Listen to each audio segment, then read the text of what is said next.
Malungkot ang mga sumusubaybay ng teleseryeng FPJ's Letter Batang Quiapo sa episode kagabi dahil winakasan na ang karakter ni Lovie Poe bilang si Mokang, ang greatest love ni Tanggol na ginagampanan ni Coco Martin.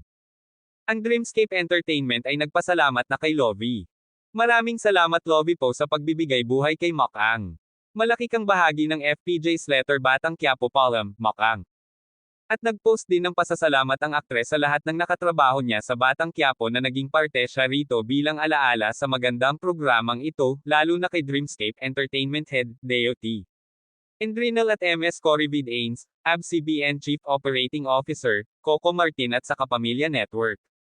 Kaliwat kanan ang reaksyon ng mga sumusubaybay ng FPJ's Letter Batang Quiapo dahil bakit binago ang script. Anong nangyari at nasaan na ang eksenang pagtatagpo ni na Mokang at Tanggol sa harapan ng Quiapo Church na nahuli sila ni Albert? May mga nagsabi naman na kaya binago ang script ay dahil kailangan na ring asikasuhin ni Mokang o Lovie ang kanyang buhay may asawa dahil hindi pa nakakapag-honeymoon ang dalawa dahil ilang araw lang pagkatapos ng kasal nito sa London ay balik taping siya para sa BQ. Sabi ng netizen, "Mami miss ka namin Mokang. She watches the show every night."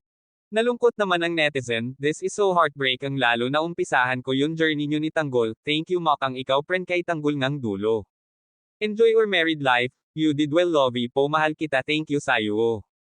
At syempre may fans din si Ivana Alawi na natuwa, may mga yumoki na rin dahil nagtagumpay na si Bubbles na siya na ang leading lady ni Tanggol. Ngunit hindi pa nga iyan ang pasabog ng Batang Quiapo ngayong pagpasok pa lang ng 2024.